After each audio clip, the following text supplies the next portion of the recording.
So yeah, core do's and don'ts. I think the biggest thing that I'm about to say is just because you're doing a core exercise does not mean that you need to be bending your spine. I think a lot of people associate strengthening a muscle with the concentric contraction, which means the muscle belly is shortening. So easy way to think about it is the bicep muscle shortens when I do that. A lot of people think that that's the only way to strengthen something, and we know that's not the case. A lot of people understand that, but they still don't translate it over to the core muscles. And by core, I'm basically talking about the abdominal muscles and the low back muscles right now. We can talk about hips later, but you know, what are your thoughts on that? How do you typically train the core? What are you going for when you're telling somebody they need to strengthen their core without hurting themselves? Usually, the first thing you want to start with is isometrics, meaning like a hold or a plank. Traditionally, most people would know it as. Yeah. That's going to be the most effective so far as building stability and giving the person awareness. Awareness is a big piece of the puzzle that not a lot of people talk about. Sure.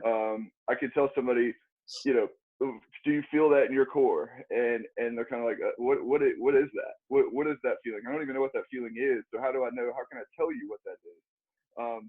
So I'm a big fan of putting people in positions to force things, like doing a front loaded squat, putting the load right above the abdominals. That if you're not bracing, you're going to be folding forward. So I know those abs are on, and asking somebody, where did you feel that? I'm like, oh my God, my stomach and my abdominals. So I'm a big fan of forcing the issue, and something like a front plank is forcing the issue. There's a couple of cheats that are there that you got to kind of take away. But if you're feeling that in your core, you hold a plank.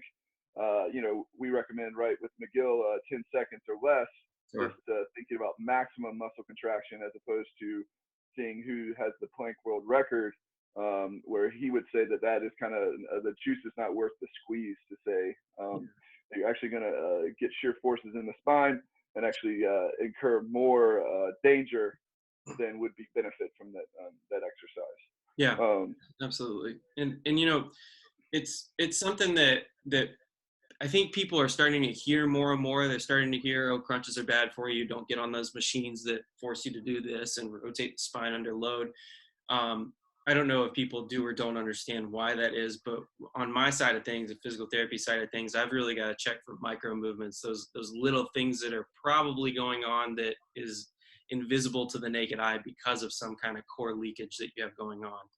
Um, and so, yeah, a lot of where I start is just we start from the ground up and do really, really basic stuff. It's not sexy, it's not fun, but as you well know, it's something that has to be in place, especially on somebody that has pain in their back. I think the last statistic I read was 80% of the world at some point in their life will have back pain. I would argue that's incredibly low for what I assume it would be. I would bet that it would be like 98%. I can't imagine anybody never having back pain ever. It doesn't necessarily have to be chronic. But anyways, yeah. I digress. It's something that is so important. And the example that I use a lot is if there is one of those micro movements and there's a core leakage, it's like bending a credit card. And I just saw this. For those that don't know, real quick backstory, my dad just broke his ankle. I'm rehabbing him back. And I wanted Chris to see a video of him squatting because his hips were kind of shifting on one side. And I was like, I don't like it. And my dad, being of the generation that was like, oh, I feel fine. I'm just going to do more and more and more. That was the problem that I had with it. I couldn't get him to control that yet. He was just avoiding his other leg a little too much for us to be going into that quite yet. And what's happening with that is, again, bending the credit card. If you try to bend a credit card the first time you bend it, it's not really going to do anything. It might get a little crease into it, but you really got to work that thing for a while. Just keep going, keep going, keep going until it breaks. And that's a lot how your spine works. It's those little micro movements that don't really matter until it does. And then it's a real problem that gets a lot more things involved, gets the muscles involved, gets other spinal segments involved, and it becomes a lot messier of a situation. And I've got family members, I've have former patients who, during these home exercise programs that are all great, they've just eventually ended up hurting themselves really, really badly because nobody was watching them and they didn't know any better to start with some kind of foundation, and they were going in and doing a bunch of burpees right off the bat or something along those lines. So I just think it's we talk about this and it seems boring, but it is a really important concept for people to understand, especially when they're getting ready to start a running program or start some kind of P90X or whatever at home by themselves, or maybe they're even their personal trainer. Like, you set them something, now they're not being held accountable as much as they would be if you're face to face. So it's a concept that you have to get. Yeah, I think it's absolutely. You touched on something there, running. I don't. We think people really talk about how running can affect. That seems to be like the darling of the exercise world. That it's just like all doctors recommend it, all doctors do it. You know, weightlifting, heavy weightlifting is the devil kind of thing. You know, don't do that. You're gonna tear up your spine. Yeah, if you do it improperly, you're going to absolutely. But if you do it properly, if you rest and recover properly, you just keep getting stronger. You know, we are very adaptable creatures, and if you allow your body to adapt by proper rest, proper nutrition, absolutely, you'll just keep coming back for more. But I think that's one thing that a lot of people don't talk about is, like, you know, somebody with an anterior pelvic tilt that goes off and runs like 7 miles and they're just pounding the pavement over and over and over. Like you just said, all those little micro movements, and they wake up and they're like, why does my back hurt? Like, you know, Yeah. what's going on here? And Yeah. I think, and I see it all the time, you know, here in Winston-Salem, you know, not calling, you know, people's ankles not working, really seeing a wide swing of their leg as they're trying to complete their gait cycle because the ankle's just not dorsiflexing, you know, and then I guess that's going off on a tangent here on my, not that Well, I, not it's that I it's did something that's important to running, understand. I've seen a lot of people, you know, I'm really glad that, you know, I am who I am to be around for my dad, because I've seen so many people who have gone back to a regular exercise program after they had ankle surgery, after they broke it or sprained it, and their doctor was just like, yeah, you're fine, come out of the boot after 6 to 12 weeks of immobility, and, you know, just go start running on it, gingerly at first, but then start running on it. And you know, if you imagine somebody that doesn't have enough range of motion on one side and has, you know, plenty of it on the other side, your body's going to be completely off the whole time. It's not going to happen right away, but little by little that chips away at you. And I would say more often than not, that's unfair. I would say a high percentage of injuries that I see start with some kind of foot ankle problem. High absolutely. percentage, not more often than not, but I have seen so many people that come into me with hip problems, back problems. I've even seen, you know, it'd be a hell of a tangent, but I could go off and tell you about why somebody's ankle sprain ended up with a spinal fusion in their neck. So it does affect your body, and it doesn't, you know, it doesn't seem like it matters until it does. And then it's really, and then it takes a lot to get under control. Not enough people are paying attention to something that does matter a lot, and then comes back into, you know, 6 months to a year down the line, and they're in just debilitating back pain, and they don't know why. And it all started because they came out of a walking boot with no kind of correction. Yeah, I mean, I was just looking to move on. That's one thing I think we've touched on both. And a question I raised to you one time in your clinic is like, how come we don't talk about that more? How come, you know, I've seen that with my own clients come in, you know, and, you know, I'm just a strength guy, you know, Yeah. and I'm just working people with stability and strength and mobility. But they come to me and they want to start an exercise program, and, you know, they give me their laundry list of this happened in high school and I shattered this and I was in this long for this, and you see that, like, you broke your leg in high school, and they're like, yeah, shattered the entire lower half of my leg in high school. And you see their gait pattern, and, you know, this person's in their 30s or 40s, and they're still walking like they're in that boot. I mean, and you can only imagine the overuse that's going on, and just through some like simple bilateral sagittal plane, you know, meaning just standing straight forward, lifting weights in one plane. You can start to get some stability and just a little bit of difference with these people. You know, like you see them overusing one side of their body, and you kind of get them to use the other side of their body more,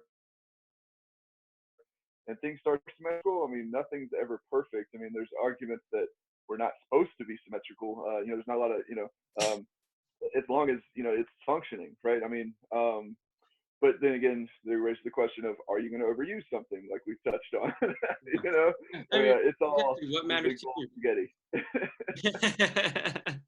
You and I do something similar with like a toe touch is a very simple way to get the core going, just to use itself use itself the way that it should. Core strength doesn't necessarily mean you have to have a toned up, turned on core 100% of the time. It just means it has to turn on the right way every time you do something that needs the core, like touching your toes. A lot of people think they walk around with tight hamstrings, and we can do a thing that's really quick. We don't put hands on you at all. We just do a quick movement. It turns your core on, and people will touch their toes for the first time in years and be like, oh my gosh, how'd you loosen up my hamstrings that quickly? And the answer we give is, well, we didn't. We just turned your core on. So I think we lapse back to the core talk, but it is so important to be able to train this from a bunch of different dimensions that that it just doesn't go away. I know core is almost a buzzword nowadays, but it is important. It's just being approached in a horrible way, unfortunately, because nobody's given any guidance on how to go after it. Let's reterm it.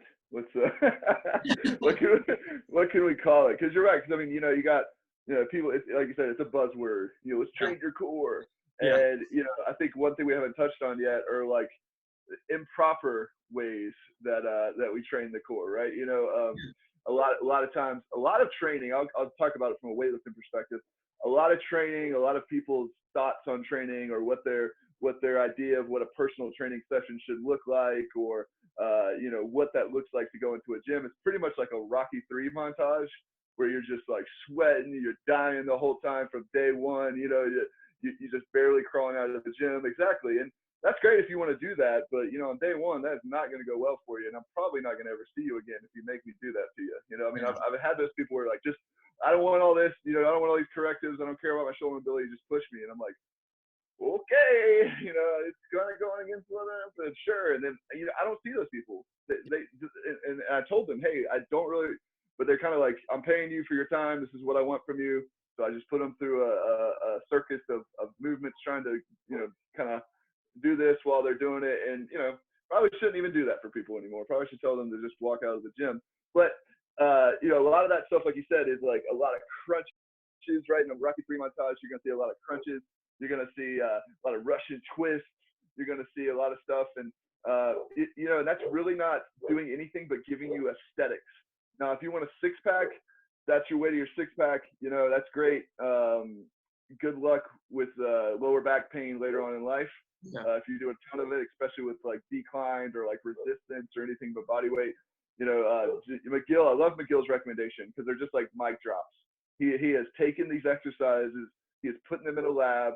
He has a threshold for the amount that he will allow the spine to occur, so far as what shear force, which is just basically, you can think about it as stress on the spine.